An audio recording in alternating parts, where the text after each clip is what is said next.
What's up, guys? Welcome back to Caged In MMA. It's your host, Ebit Sochiwa, and we are talking about UFC 300, the big event. Boy, are we ready to get going. There are a lot of fights to talk about. I'm not talk about maybe like three, four, just because like I don't want this like so long either. And we're gonna try going through it quick because there's a lot to talk about. It's a big event, all are great fights, and I'm super excited to literally watch every single one of them. Here, I'm Eastern time zone, so I'm gonna be watching from 6 p.m. And yeah, so first and foremost, this is episode 15. And if you just started watching, thank you. And if you have watched a lot of them, thank you very much. We have predicted a lot. So, first and foremost, let's go ahead and call out Dana White, not to a fight, but Dana White. I've been a fan for so long. I need to fly out to an event. I've never experienced it. I want to experience one. Been a fan for so long, more than like 15 years now. I've been watching the UFC, 22, so can't watch it for the whole 30 years. You know what I'm saying? So, anyways, big fan. And Dana White, I've been buying the pay per views, spend a lot of money. UFC Watch, Timex, It's Time by Bruce Buffer, Cologne. You know what I'm saying? So, anyways, fly me out. And I'm trying to experience this fight. You know what I'm saying? So, next, we got trivia.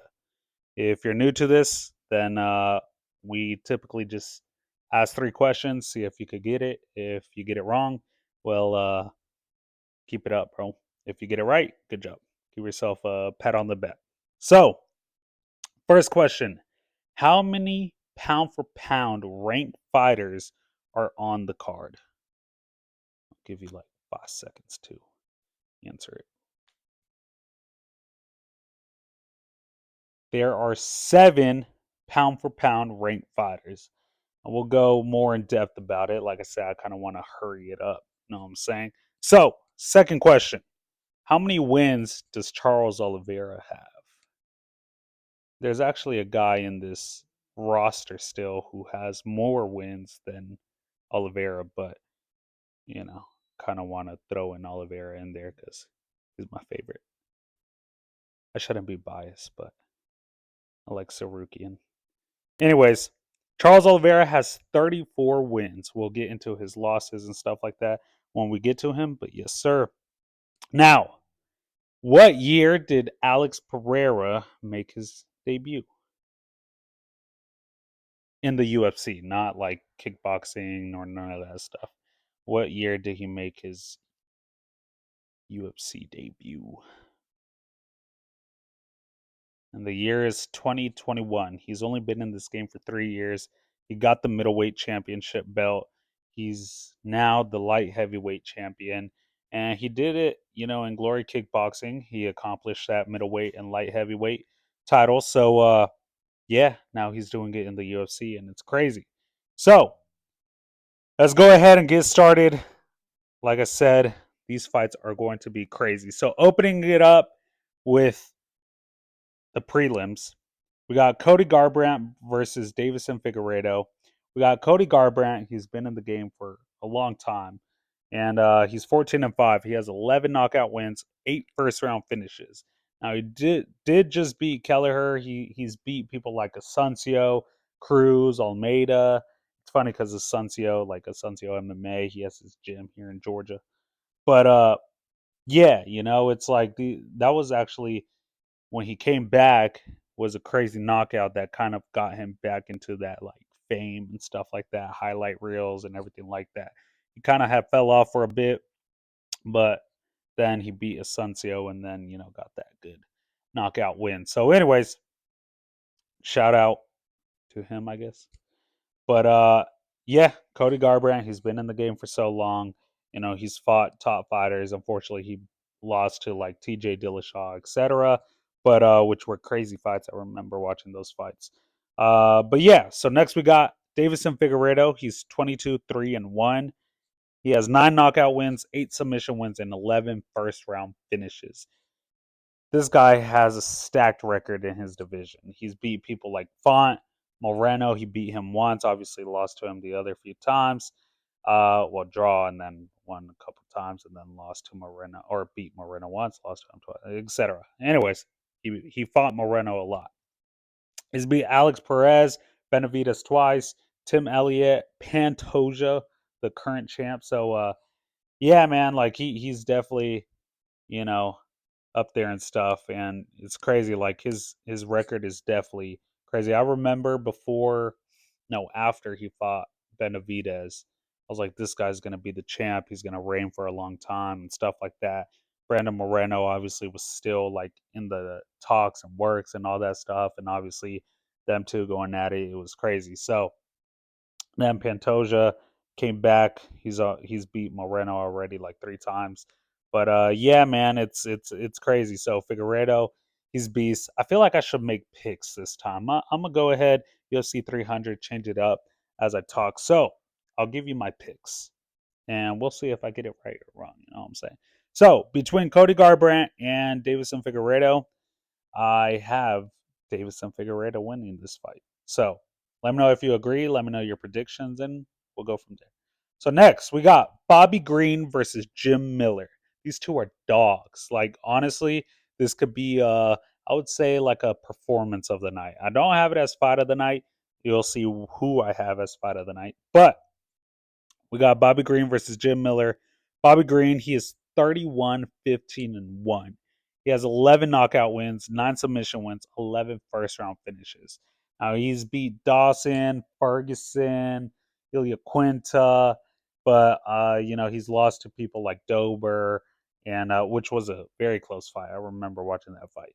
And Islam Makhachev, obviously the current champ. And honestly, Bobby Green had took that in short notice, stuff like that. But Islam, he is champ. Now, Bobby Green has been in the game for a long time. He's a veteran in the sport. He's a dog, man. So I'm expecting a very good fight with this one. Then, another dog, Jim Miller. He's 37 and 17. If you guys also didn't know this fun fact, he's fought in UFC 100, UFC 200, and now he's fighting at UFC 300. First fighter to do that.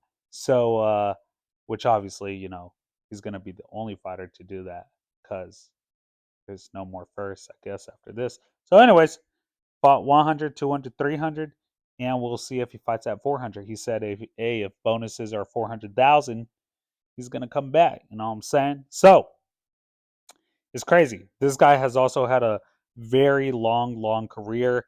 I mean, again, he has 37 wins, which again is more than Charles Oliveira, as I said before. So he's beat Benitez, Butler, Donald Cerrone. Now he's fought top class fighters. He's never been at that championship level, but he's fought championship fighters and all that stuff. So he lost to Oliveira, he lost to Hooker, he lost to Pettis, he lost to Poirier. But again, all that experience and everything. And he didn't lose in UFC 100, he didn't lose in UFC 200.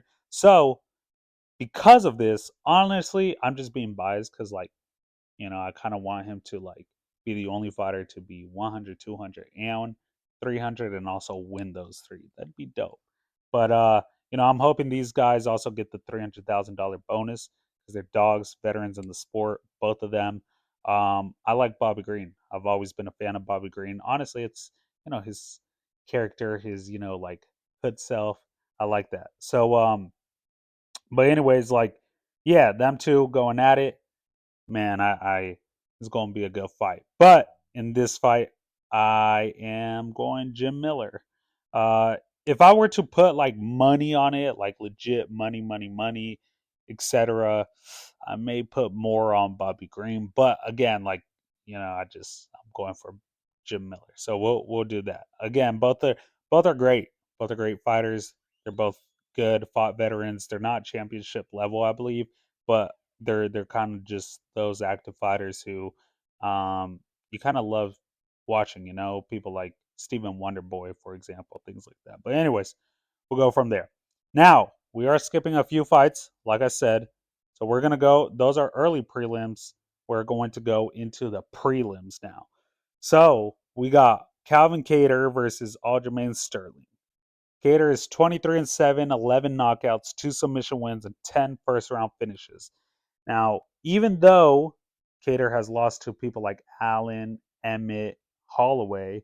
He still has fought high class fighters, and he beat Ige, Jeremy Stevens, etc. Like obviously, also he's coming off an injury and stuff like that, some time off to heal up and everything. So I'm excited to see him. He's put on great performances and everything.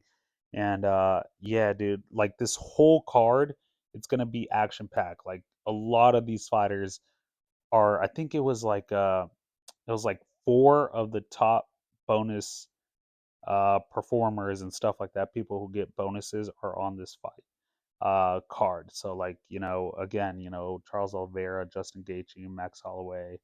Um, but yeah, Justin Gaethje. I think. Oh wait, I just said him right. But anyways, y'all get the point. So, like I said, I'm super excited for this and can't wait.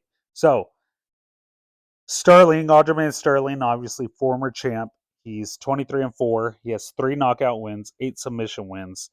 He has a record on him too. He's beat Henry Cejudo, TJ Dillashaw, Piotr Jan. He's beat him, in my opinion, I'm going to say my opinion, he's beat him once, even though on record he's beat him twice. But that first one, he got his ass kicked. So, yeah, he's beat him once. Corey Sandhagen, which is a dog. Pedro Munoz. So, this guy, literally, his record is stacked. And honestly, if he if he hadn't lost his championship belt, I honestly thought he was going to reign the division for a while. I mean, I remember this was honestly before Piotr Jan. He fought Piotr Jan. After he fought Piotr Jan the first time, my mind changed drastically. Um, but the first time, or before Piotr Jan, he fought Piotr Jan. I was like, this guy's going to be champ. He's going to reign this division like for a while because just how good he was. But obviously now we got Sean O'Malley, the current champ in the division. Now, obviously, this is a different weight class. Aljamain Sterling is fighting at a higher weight class, but yeah, we'll see how his fight goes. Obviously, so in this fight though, uh, I'm leaning more to is difficult because of the different weight class stuff like that. But if you tell me, hey, put money on somebody, I am honestly going Sterling. So yeah. All right. Perfect. Next we got, and like I said, I'm gonna be skipping a few fights. So next we got who okay, Yuri Prochazka versus Alexander Rakic. And we got Rakic, he's 14-3, 9 knockout wins, 1 submission win, and 8 first round finishes. Now he did lose to Blachowicz, but he's beat again veterans of the sport like Santos, Smith, Manua. And Rakic, I feel like for Yuri, it's kind of one of those like, okay, it's like not really like a gimme fight or whatever, but it's like Yuri obviously kind of lost in a weird way with Alex Pereira. So it's kind of like, okay, you beat him, we'll give you the title shot again. But yeah, again, I mean this we got 2 light heavyweight fights on this one, and next we got Yuri Prochazka. Obviously, we'll talk about him. He's 29-4-1. His record is also insane. So he has 29 wins. 25 of those are by knockout. He has 23 first round finishes. He's beat Teixeira. He beat Reyes by a crazy spinning elbow. He's beat Ozdemir. And obviously, he just lost to Pereira, but he doesn't have a lot of fights in the UFC either. Obviously, he had, his career prior to that in MMA, stuff like that, but then went into the UFC. And now we see him, and he's a dog, man. Obviously, Alex Pereira versus Yuri, the way it kind of went, it's like, yeah, he was knocked down. He was somewhat, I don't think he was not completely out.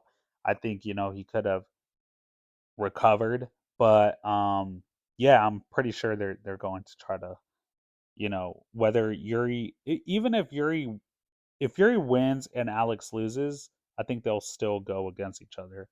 And then you got Jamal Hill versus the winner of this, right? But then even if say Yuri wins and Alex wins, I think they'll rebook Pereira versus Yuri. So I think they're still going to fight. So, yeah, let me know your prediction. Who am I going for? I'm going for Yuri. I still think he has that dog in him.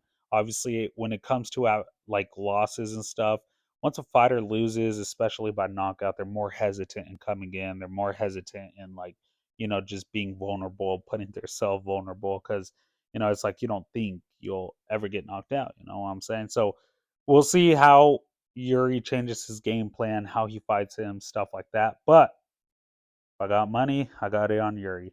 So Rakic is still good. I mean, his record 14-3 with 9 knockouts, 1 submission win, 8 first round finishes. It's very like if you put it on a ratio perspective, it's very, very close. Because you got 29 wins from Yuri, 25 knockouts, 23 first round finishes. So it's like Rakic doesn't have that length of a career, but his record by a ratio perspective is still great. Next, we got the main event of the evening. And I'm gonna talk about all these fights because they're all great. But this bad boy is going to be on the line, obviously, later on. But opening it up, and many people for some reason dislike this. I get it. There's a lot of legends in this, in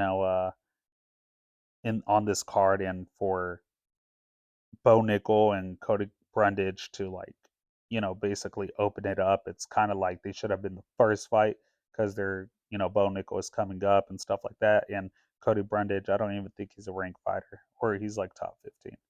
Maybe I can't really remember. But yeah, man. I mean, he's been in the game for so long, and it's like, but you got all these other ranked veterans and stuff like that. So I get it. I get the fans, you know, frustration, I guess you could say. But we got Bo Nickel versus Cody Brundage. Brundage is 10-5. He has 5 knockout wins, 3 submission wins, and 6 first round finishes. So he's beat Reese and Malkoon. I mean, not like a huge, huge record. Not really a lot of name, or not really name fighters, but it's like, like ranked top fighters for Brundage. But he's still, he has that experience on Bo Nickel and stuff like that. Bo Nickel, he's obviously just 5-0.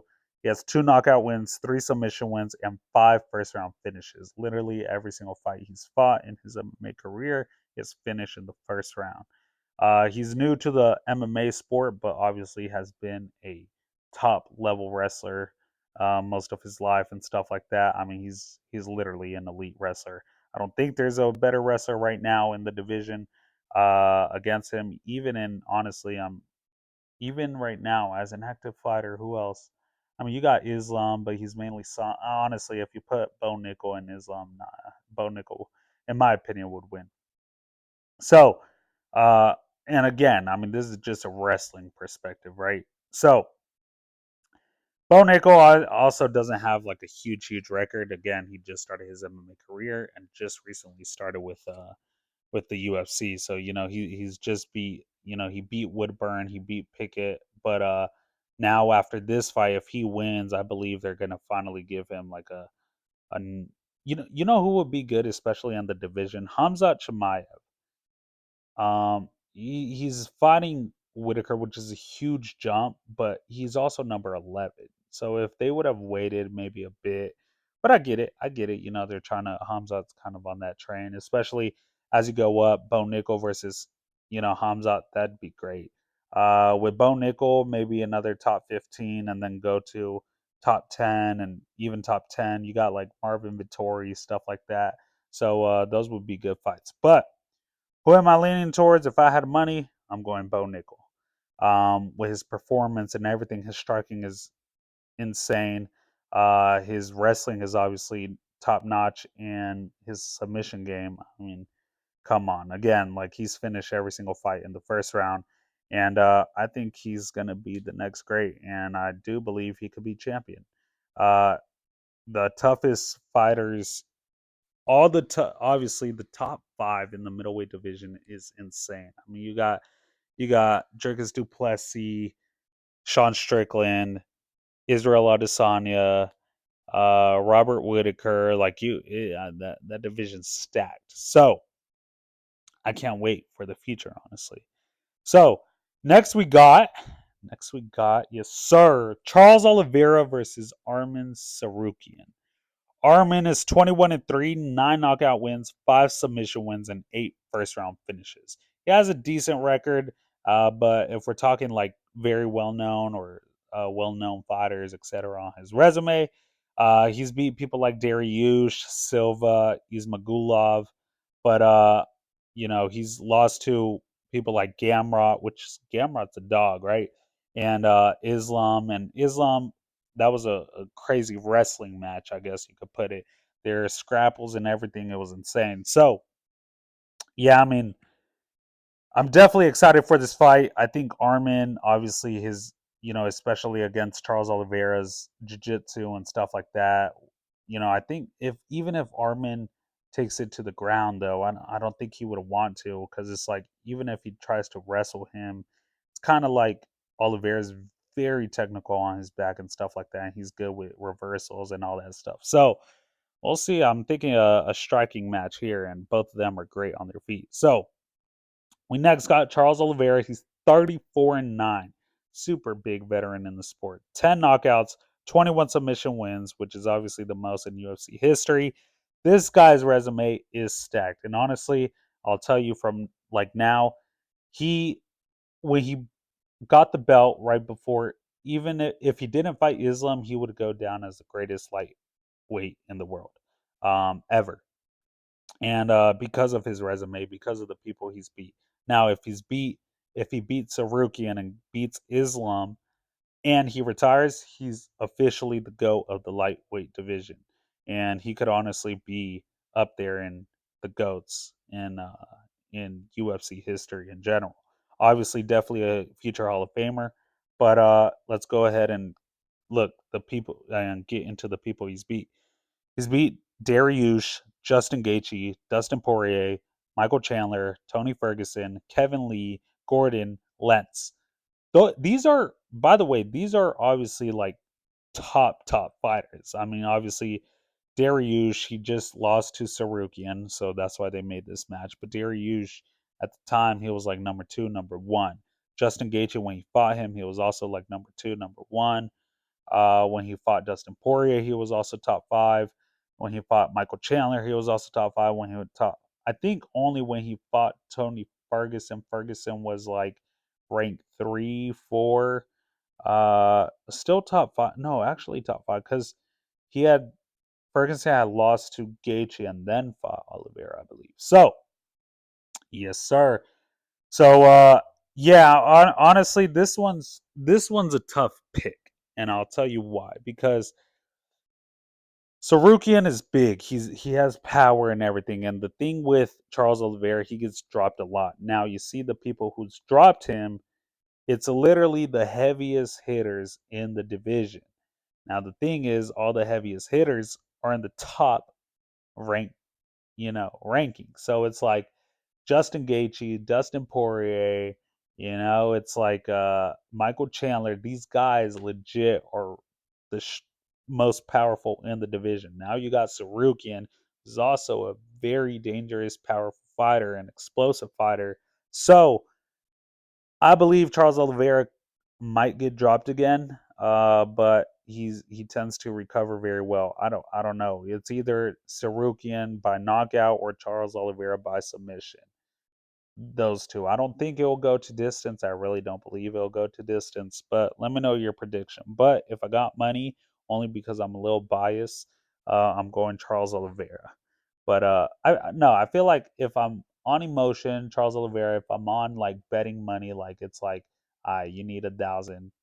Feel me? I'm going Sarukian. But Charles Oliveira also just had a kid. It's a boy. And last time he had a kid, a daughter, he went on a 12 fight win streak, I believe, 11, 12 fight win streak. So now that he has his son, who knows if he will go on a bigger win streak. So we'll see. Obviously, I doubt bigger win streak, but, he'll probably win, etc. But, anyways, I'm just talking now. It has, you know, not in really big influence on the fight game, just, with discipline and stuff like that. But, anyways, let's get to the BMF title, baby. We got Justin Gaethje versus Max Holloway. Max Bless Holloway right here, baby. So We could go ahead and start with Holloway actually, because he is technically fighting for the belt. Well, he is fighting for the belt. Anyways, we got Justin Gaethje, Max Holloway. Holloway, he's 25-7, 11 knockouts and 7 first round finishes. This guy is also a veteran in the sport. He's held the top in the division for a long, long time. He was former champ, and people struggle to get past him to get to the champ. Now, obviously, Ilya Taporia is champ now. He didn't fight Max Holloway, but Ilya Taporia, Volk was reigning that division, and Max, honestly, in my opinion, won one of the fights. But anyways, he's beat Korean Zombie, Lass, Allen, Yair Rodriguez, Cater, who's fighting, Frankie Edgar, Brian Ortega, Jose Aldo, Anthony Pettis, Jeremy Stevens. Like, this guy literally has so many. I mean, he has a former champ and everything on his resume. So, again, like, he's beat the best of the best. He's beat top contenders. He's beat championship level fighters. I mean, this guy has been in the game for so long and has done it all. So, next we got Justin Gaethje. He's 26-4. He has 20 knockouts and 9 submission wins. Um, obviously, bless me. Obviously, this guy has been in the game for a while now, and he also has a record on him. He's beat Dustin Poirier. Obviously, he beat him last by that nasty head kick. He beat Fiziev, which is a dog. Michael Chandler, Tony Ferguson, Donald Cerrone, Barboza, and Barboza. He's also one of those that, like, not championship fighter. He's championship level, but mainly with his kickboxing and all that stuff. Like, this guy, his kicks are insane. So he's a dog, man, and obviously Justin Gaethje has that power on him and stuff like that. So I can't wait for that fight either. Uh, this is also hard to pick. I believe this is going to be the fight of the night. So yeah, I really do believe this is fight of the night. Um, the thing is, I think Justin will tag Max Holloway a lot. I could see it going even a Tony Ferguson bad, but because Max Holloway gets hit a lot. But the thing is that I don't think he'll knock him out still. Kind of like another Tony Ferguson. So we'll see. Uh, I think Max Holloway can outstrike Justin Gaethje though and tire him out. I believe it's a 5 round fight, so it's like after 3 rounds, I think it's Max Holloway. So I'll say one between round 1 and 3. I think it's Justin Gaethje's 4 or 5 championship fight level or like rounds. I think it's Max Holloway. So let me know your predictions though. Next, we got Zhang Wei Li versus Yan Xiaonan. Xiaonan. It's hard to pronounce them, but I'm gonna go with Wei Li and Yan. So, we don't get it mixed up. So, Yan, she's 17-3, 8 knockouts and 8 first round finishes. She's beat Andrade, she beat Dern, and she unfortunately came up short with the Esparza and Rodriguez. But again, she's always been in that talk where it's like, I even talked about it in my prior podcast and stuff like that, how Zhang Wei Li was going to fight her because she's pretty much the only one who is next, who deserves an opportunity at the belt and stuff like that. So I believe, yeah, especially 2 Chinese fighters and everything fighting for the first time, um, against each other and things like that. It's going to be amazing. It's going to be fun. And I'm ready to even see the Chinese fans, right, go at it. So, not go at it, but like, be super excited for this fight. Next, we got Wei Li. She's 24-3. She has 11 knockout wins, 8 submission wins, 11 first-round finishes. She's beat Lemos, Esparza, Joanna Jędrzejczyk, and obviously, we remember that fight. It was crazy. It was bloody. It was insane, and loved it. So she. If I were to put money on this fight as well, I'll go Zhang Wei Li. I think the people she's beat, the way she's beat them, and everything like that. Man, she's great all around. That's the thing. She has the power. She has the knockout power and everything like that. Yan obviously still has it. She has 8 knockouts and 8 first round finishes. She's a beast. Wei Li, she's kind of based off record again, going back to that ratio setting. Wei Li, she has 11 knockouts and 24 wins, right? Yan has 8 knockouts and 17 wins. So it's like, but Wei Li also has 8 submission wins. So it's like she's great all around and everything like that. And yeah, I honestly think John Wei Lee gets it done. So, last but not least, the main event of the evening. So, we got Alex Pereira versus Jamal Hill. And we'll go ahead and start with Jamal Hill. He is 12-1, 4 fight win streak, 7 knockouts, 4 first round finishes. He's beat Teixeira. He's beat Santos. He's beat Walker by crazy knockout, the beautiful knockout we all saw. He's beat Crute. And this guy, unfortunately, he was a champion. He beat Teixeira for the championship belt. So he's trying to claim it back. He has phenomenal striking. I think, it's like he always says, um, oh, he has the best striking. I don't think it's the best striking, but I think it's very underestimated. The thing is, for a light heavyweight, he moves very precise, right? Compared to for example, like Alex Pereira, obviously, his striking is very different, which is why it's so hard to get him and stuff like that. But when we saw it against Yuri kept tagging him and tagging him, whereas the way Jamal Hill fights, he's kind of like more, he'll hit you with one or two, but they come with power and more explosiveness. He isn't really trying to tag you; he's trying to knock you out. So it's a different style that Jamal Hill has, and again, that's why he has 7 knockout wins, right? So he is on a 4 fight win streak, which is good. And obviously, again, we go back to that 4 first round finishes.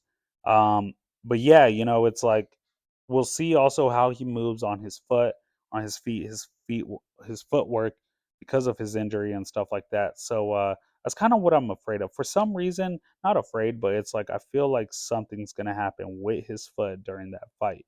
I don't know. That's just me. Knock on wood, but I don't know. That's just like a little prediction. But I think the foot for some reason is gonna mess him up. But next we got Alex Pereira. He has 9 wins, 2 losses, 7 knockout wins, and 3 first round finishes. He just beat Yuri Prochazka, who's fighting on the card. He's beat Blachowicz, Israel Adesanya. Obviously, he lost to him as well, but he beat him the first time in UFC, 2 other times in Glory Kickboxing. Anyways, he also beat Sean Strickland, former champ, and obviously Strickland is ranked, I believe, 1 or 2 right now. So 2, I believe, because of it. No, 1 or 2, yeah. But yeah, I mean, this guy obviously a dog. And Alex Pereira, he had a career way long before this.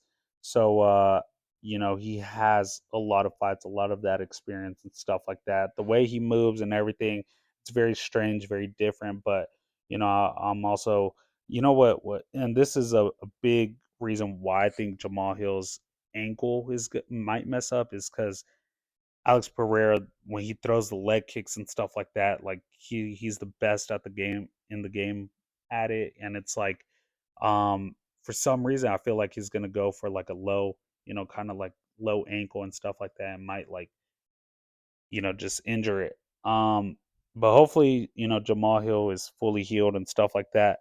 Obviously, I don't like when fighters make excuses when they lose and stuff like that, like, oh, it was this, but injuries suck.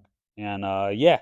So anyways, that's it. We got like I said, the main event of the evening.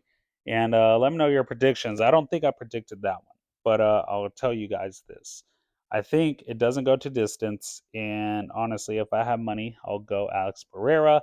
But I will say that many people are doubting or underestimating Jamal Hill's striking. I wouldn't be surprised if Jamal Hill knocks him out. So, but if I got money, I'm going Alex Pereira. So, yeah, those are my predictions.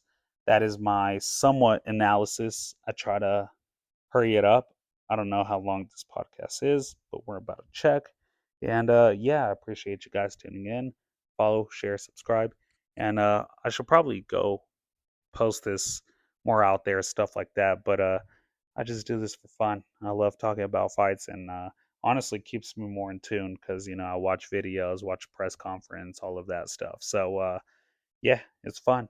I love this game. I love the fight game, and I appreciate you guys if you listen. So peace. I'll see you guys on the next.